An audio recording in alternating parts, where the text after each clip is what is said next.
我的狗没了，你的孙子也别想要了。杨灿灿看着自己养了8年的狗被杀，愤怒地对着婆婆说道。婆婆以为她这是说着玩的，可她没想到杨灿灿真的拖着憔悴的身体回家，还给自己儿子递上了一份离婚协议书。婆婆这时才因为自己所犯下的错痛哭不已。大家好，开始今天的分享之前，希望你能给人间烟火点个订阅，我将会分享更多优质的内容。杨灿灿有一只养了8年的狗，它是他唯一的宠物，也是他母亲留给他的唯一寄托。时间回到8年前，母亲躺在病床上，面色白皙，嘴唇干裂，但她还是挤出一个笑容说：“灿灿，妈妈以后就不在了，临走前送给你一个礼物。”杨灿灿听后，从母亲的床底下拿出一个小盒子，盒子打开是一条还在幼年的金毛。金毛十分乖巧，好像还在对杨灿灿笑。这一幕让杨灿灿泪流满面，他点着头看向憔悴的母亲说：“妈妈，无论发生什么事，我都会照顾好她的。”母亲做完最后的事情后，便撒手人寰。杨灿灿的身边就只剩下了金毛这一个亲人。杨灿灿给金毛取名为妈妈，用于纪念母亲。也由此可见，妈妈在杨灿灿心中的重要性。时间一转，8年过去，妈妈已经成长为了一个大狗狗，杨灿灿也完成了自己的学业，成为了社会中的栋梁人才。这时，杨灿灿该面临自己的婚姻问题。他的择偶标准一点也不高，只希望伴侣和其家人能接受妈妈的存在。这种要求对于很多男人来说根本不算事，张成就是如此。他听朋友介绍有一个美女找对象，而且不要求彩礼，不要求婚房。他当即表示，他会对杨灿灿家的狗跟对自己一样好。杨灿灿听后，眼睛笑得和月牙一样，跟着朋友去见了那个爱狗人士张成。张成起初的表现很不错，他的眼神里都透露着真诚，行为举止也十分喜欢妈妈。而且张成还说，不仅是我们家人也都喜欢狗狗，我妈还在乡下养了一条狗。杨灿灿彻底相信张成是一个会把妈妈当作家人的人，他愿意把自己和妈妈托付给这个值得信任的人。就这样，杨灿灿和张成谈起了恋爱。恋爱期间，张成对妈妈极好，每天下班回家都会带她出去散步，面对狗粪也一点不嫌弃，甚至都愿意徒手帮妈妈清理。杨灿灿和妈妈也把张成当成了家人，一人嫁给他当作新娘，一狗在婚礼上充当了花童。两人一狗婚后的生活跟恋爱期间没有区别，依旧甜蜜如初。杨灿灿还抚摸着妈妈的脑袋说：“妈妈，咱们嫁了个好人家，你应该也很开心吧？”妈妈则笑着看着他，好像就如同母亲真的在身边一样。可是这一切并没有持续多长时间，幸福美好的日子从杨灿灿怀孕那一刻破碎。杨灿灿看到了张成对妈妈的好，他觉得自己作为一个妻子，应该用同等的好去回报对方，主动提出辞职备孕的想法。张成立马流露出激动的表情说：“老婆，你放心，你辞职了，我挣钱养你，我还叫我妈来家里照顾你。”这时的杨灿灿还极为高兴，可她没想到婆婆到来的第一件事就是让她把金毛卖了。起初，杨灿灿以为婆婆是开玩笑的，并没有过多在意。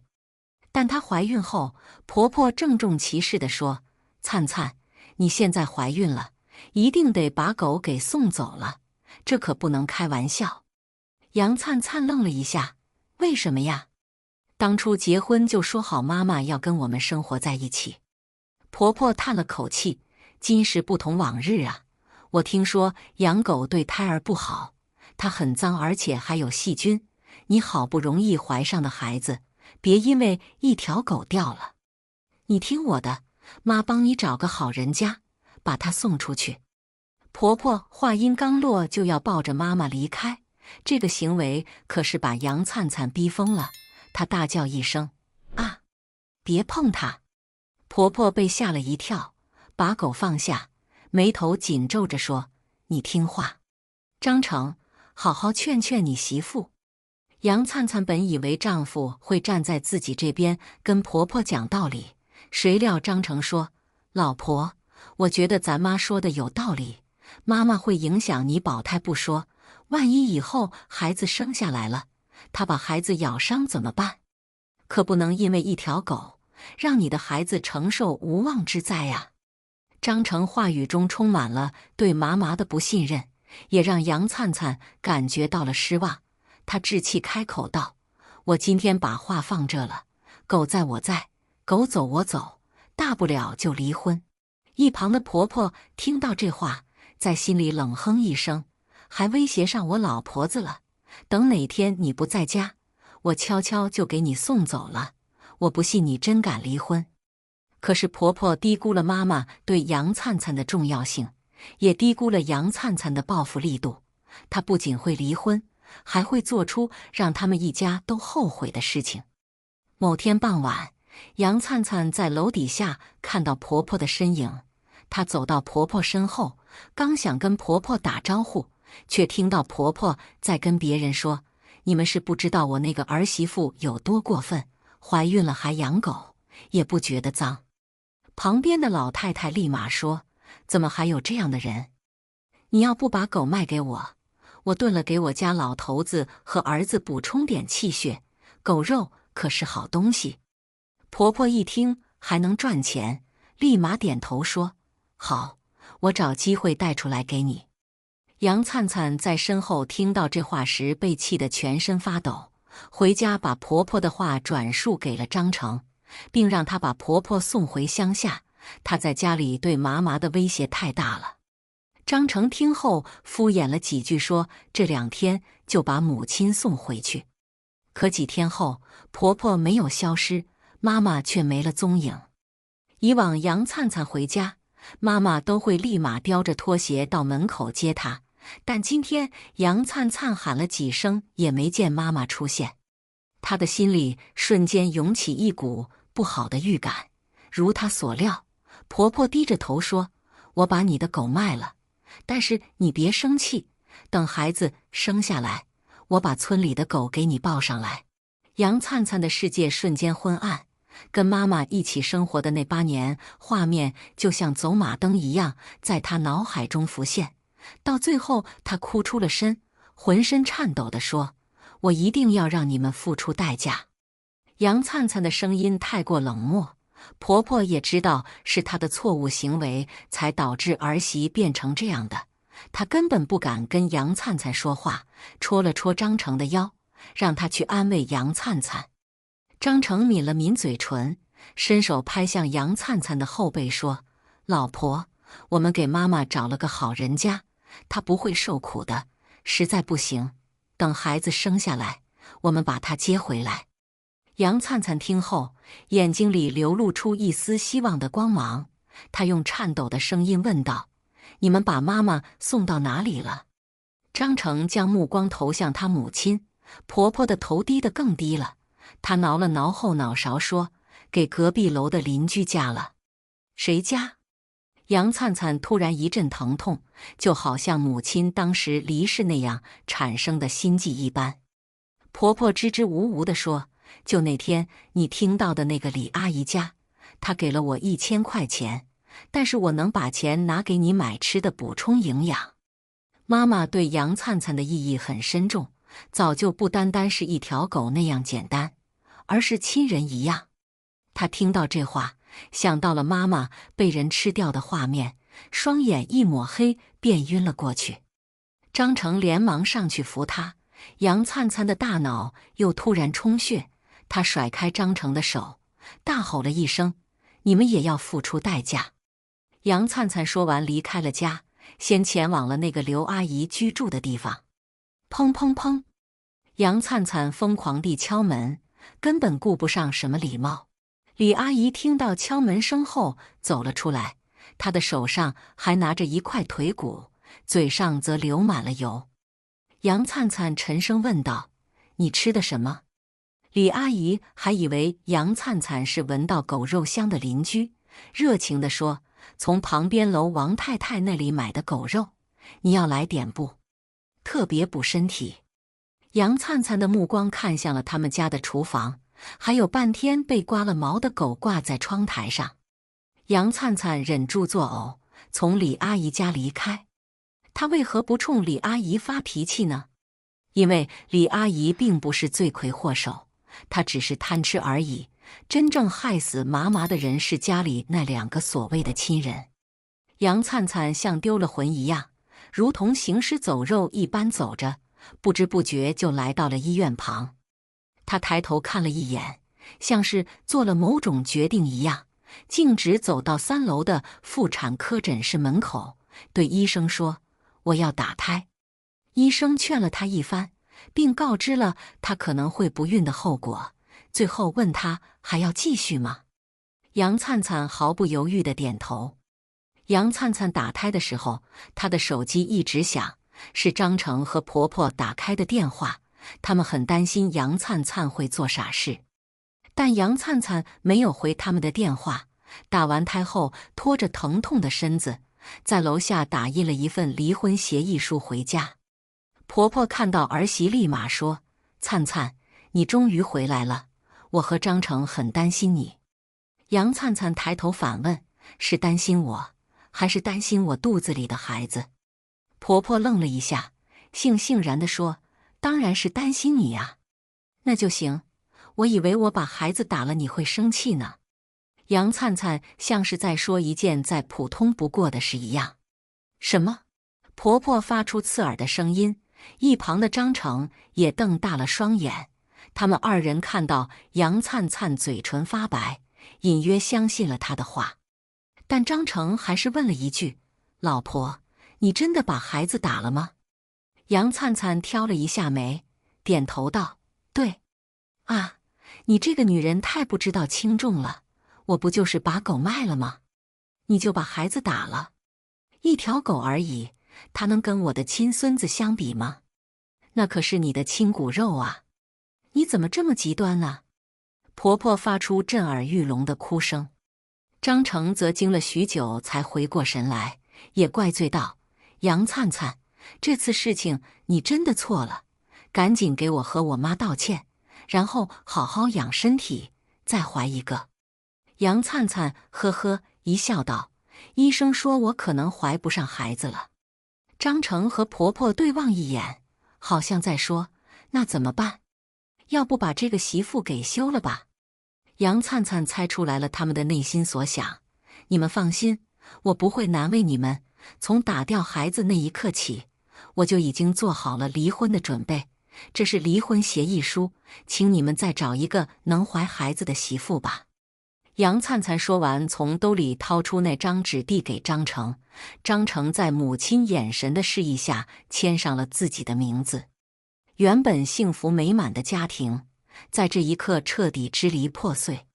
发生在杨灿灿身上的故事结束了，让我们从中立的角度来看，这件事婆婆有错在先，她不应该在杨灿灿不知情的情况下把她的狗卖出去。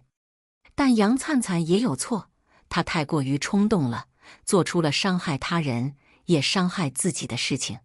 都已经听到这里了，记得给人间烟火点个订阅吧，制作不易。我们故事继续。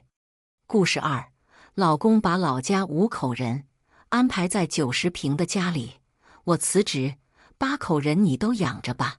老公一意孤行地把公公、婆婆、大哥、嫂子和侄子5人安排在家里。我被气得当即辞职，既然你这么有能力，那就把我和女儿也养着吧。可是老公却不愿意了，要跟我这个不可理喻的女人离婚。那我就如你所愿。我叫周霞，目前从事会计工作，每个月的工资有5000，不多倒也不少。丈夫名叫张鹏，他是做农药推销行业的，每个月挣的钱不稳定，多的时候能超过5位数，少的时候只能勉强维持自己的生活。那时我们的生活过得有一点拮据，不过好在我的工资稳定，只要省着点花钱，日子倒也苦不到哪里去。这样的日子一直持续了5年，我和张鹏终于存了点小钱。人有钱之后，就迫切地想要改变现在的条件。我和张鹏也是如此，为了给女儿一个好的成长环境，我们拿出所有钱在县城里买了一套90平的房子。这本是一件快乐的事情，但房子落户那天，张鹏整了个幺蛾子。他突然找到我说：“老婆，我想跟你商量一件事。”我的心里立马涌起一股不好的预感。如我所料，张鹏跟我说的不是什么好事。他一边取下家门钥匙，一边说：“老婆，这把钥匙以后就给我爸妈了。”什么意思？公公婆婆要来？我皱了皱眉头。对呀，乡下的条件太差了，冬天也没个暖气，老两口的身体一天不如一天了。我想接他们来家里生活，你会理解的吧？张鹏的语气充满了不容置疑。还没等我回答，张鹏又开始晓之以理，动之以情。老婆，你也知道我是个孝子，我不能让爸妈老无所依。这套房子他们也出了几万块，于情于理都应该接他们来住。首先，那几万块钱是我们借的，之后肯定会还的，而且我爸妈也出了不少钱，那我是不是也要把他们接来？其次，你是家里老小，你上面还有一个大哥，照顾爸妈也应该是他们来，你上赶着什么劲？不行，家就这么大，如果来4个人怎么住？张鹏立马拒绝，又接着说：“大哥一家条件不好，你又不是不知道，再加上小杰那孩子还要上学，他们就是有心也没余力，跟我无关。”我不可能同意张鹏的这种无理要求。可张鹏丝毫不在乎我的意见，私自把他家人带来家里。某天我下班回家，发现家门口多出了5双没有见过的鞋子，那老土的样式，我一看就知道来人是谁。果然，刚进门我就看到张鹏一家人正其乐融融地围在餐桌旁，好像这是他们家一样。其实这些天我也想通了，咱们做子女的照顾老人没什么问题，只是张鹏这种不尊重我的行为让我心里很不痛快。可我没想到他做的事情不止如此，他不仅把公婆接到了家里，还把大哥一家也留了下来。我们的房子3室1厅，之前是我和张鹏一间，女儿一间，最后一间则是客房。但饭桌上，张鹏连商量都没有跟我商量，直接对房间进行了分配。爸妈，家里有3间卧室，我们3家1人1间。我愣了一下，随即回过神来，阴沉着脸叫张鹏去卧室，询问他什么意思。张鹏知道我生气，但他不以为意地说：“就是很明显的意思啊，爸妈住1间，哥嫂和侄子住1间，我们住1间。也就是说，我刚买的房子自己还没有享受，就要先养着他们一家5口人。试问谁能接受这样的事情？总之我不能，我爆发了，让张鹏给我一个说法。张鹏却对我的情绪置之不理，在他看来，反正事情已经这样了，我总不能把他家人赶出去吧。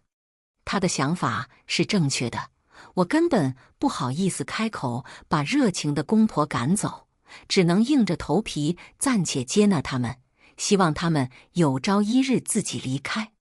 家里从3口人变成8口人之后，我就没有过一天好日子。我跟张鹏之前本来只用负担3个人口粮，1个月的工资轻轻松松就足够了。但现在要考虑8个人的日常开销，我们的压力瞬间比山还要大。可他的家人还如同白眼狼一样，根本不知道回报。公公婆婆年纪大了，没办法工作可以理解。大哥和嫂子正值壮年，他们要在县城里找个工作，应该是很容易的事情。但嫂子跟我说：“弟妹，你看我跟你大哥也没文化，不好找工作，以后就在家里给你带孩子了。”我本以为他是说的玩笑话，这个时代哪有正常人不工作的？谁料嫂子来真的，在家里住了一个也没动过找工作的心思。随着月底到来，家里的贷款无法还上，我终于到了再次爆发的临界点，忍无可忍地找到张鹏说：“必须要分家。”我实在忍受不了照顾那3个吃白食的人了。张鹏却拒绝了，他说：“这1个月不是过得好好的吗？分什么家？咱们有能力就把他们养着呗。”我心一狠说：“你这么有能力，那你把我也养着。”张鹏此刻还不知道我说的什么意思，以为我是在威胁他，压根没理会我，就直接离开了房间，跟他的家人聊得热火朝天的。我看着他的背影，心中做了一个决定：既然你不仁，那就别怪我不义，我也体验一下享福的生活。第2天，我直接去公司办了离职手续，回家躺在沙发上，一边嗑瓜子一边看电视。嫂子看到这一幕，立马跟公婆在厨房那边窃窃私语。许久，公公走到我的身边询问：“你怎么回来了？今天不上班吗？”我点了点头说：“不上啊，以后都不上了，我辞职了，以后让张鹏养我们。”公公一听，立马发脾气，嫂子则趁这个时机给张鹏打电话，让他回家。不一会的功夫，张鹏火急火燎地出现在我的面前：“你什么意思？你辞职了，我们拿什么养这个家？”我扑哧一笑，我真的被张鹏一家给气笑了。见过厚颜无耻的人，没见过如此不知廉耻的。我开口说：“那是你的事情，既然你能养7个，也不差我1个。”张鹏前几次吵架都是一副死猪不怕开水烫的样子，这次轮到他急了。他深呼吸好几口气，才勉强镇定下来说：“你每个月的工资稳定5000多，这一下没了，我拿什么补这个窟窿？”我一脸的无所谓，不知道喽，这是你该考虑的问题，跟我没有关系。反正我就那一句话，你养7口人也是养，养8口人也是养，你跟他们能一样吗？爸妈这么大年纪了，不该被我养着吗？他这话说的我也急了，我反问道：“那你大哥一家呢？也要我养着？他们自己没有能力在县城里生活，就回老家去。我跟你说了分家你不愿意，我辞职了，你知道压力大了。”还没等哥嫂说话，公公又发了火。在张鹏家乡那边，老人在家里有绝对的话语权，一家的大小事情都绕不开他。公公当场怒喝我：“周霞，我还在这呢，分什么家？我不同意！”公公以为这是在他家，说完就坐到沙发上，等着我低头哄他。嫂子见到这个场面，立马站在公公那边说：“弟妹，你也真是的，这么点小事有必要吗？你看你把爸气的，你跟爸认个错，只要爸原谅你，我和你大哥也当这件事没发生过。”婆婆也接过话茬说：“对呀，小霞，我一直觉得你是个懂事的孩子，最近是不是压力太大了？如果有什么难受的地方，你跟妈说，妈给你炖只乌鸡，调理调理身体。你现在就先给你公公道歉吧。”就连沉默寡言的大哥也说：“周霞，你是做儿媳的，要尊重长辈。大哥说一句公道话，你就别闹了。”公公很享受这样的奉承，像一个上位者一样，直勾勾地盯着我。在他眼里，我给他道歉是理所当然的事情。可我的反应出乎了他的意料，我撇了撇嘴说：“您刚刚说您不同意分家。”公公点了点头。我接着说：“好，那我听您的，不分家了。大哥和嫂子的眼角流露出笑容，但下一秒笑容就凝固了。不分家挺好的，那就拜托您让大哥一家挣钱照顾我们吧。我和张鹏提供住所，大哥一家提供伙食，是不是很公平？嫂子立马说：“周霞，你不要不知好歹，房子都是属于男方的，住所也是张鹏提供的，跟你有什么关系？”我早就猜到他们一家会这么说，我没有回答，而是拿出了房产证。房产证上写着我和张鹏2个人的名字，而且当初跟父母借钱买这套房的时候，父母就让我留了一个心眼，让张鹏跟他们签了一个借条。嫂子看了眼房产证，又看了眼借条，瞬间哑口无言。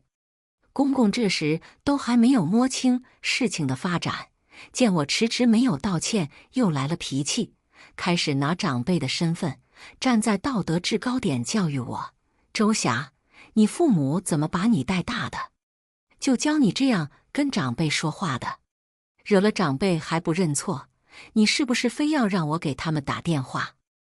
我依旧没有回答他，掏出了我的手机，直接拨通了父母的电话。之前我就跟父母说过这件事，当时父母直接劝我离婚，因为他们料想到我今后的生活会很艰苦，还要平白无故地承受很多委屈。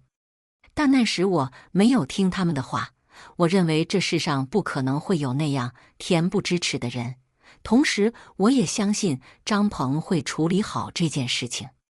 但这1个月我的身心俱疲，原本美好而又幸福的生活，现在对我而言是痛苦和折磨。